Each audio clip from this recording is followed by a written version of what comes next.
ରମଣୀ ନାସନ ଭାରତ ମାତାଙ୍କର ସେବା ଓ ସମ୍ମାନ ହେତୁ ପ୍ରତିଜ୍ଞା କରୁଅଛି ଯେ ମୁଁ ମୋର ଦୈନନ୍ଦିନ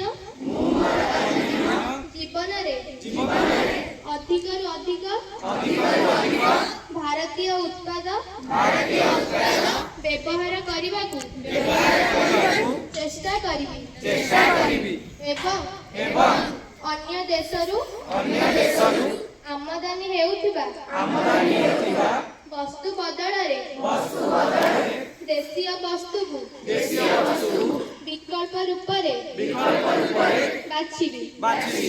ମୋର ଘରେ କାର୍ଯ୍ୟକ୍ଷେତ୍ରରେ ଏବଂ ସମାଜରେ ଭାରତୀୟ ଉତ୍ପାଦକୁ ପ୍ରାଥମିକତା ଦେବି ଏବଂ ଗ୍ରାମ କୃଷକ ତଥା କାରିଗରୀଙ୍କୁ ସମର୍ଥନ କରି ମୁଁ ସ୍ଥାନୀୟ ଉତ୍ପାଦକ ପାଇଁ ପ୍ରାଥମିକତା ଦେବି।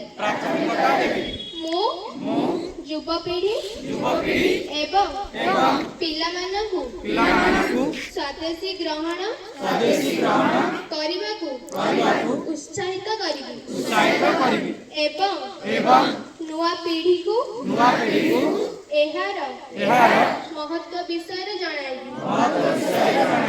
ମୁଁ ମୋର ପରିବାରରେ ଏବଂ ସାମାଜିକ ଜୀବନରେ ଭାରତୀୟ ଭାଷାକୁ ବ୍ୟବହାର କରିବି।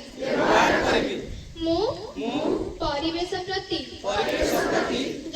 ଯତ୍ନବାନ ହେବା ସହିତ ସ୍ୱଦେଶୀ ଏବଂ ପରିବେଶ ଅନୁକୂଳ ଉତ୍ପାଦକୁ ବ୍ୟବହାର କରିବି ଏବଂ ନିଜ ଦେଶର ପର୍ଯ୍ୟଟନ କ୍ଷେତ୍ରକୁ ପ୍ରାଥମିକତା ଦେବି।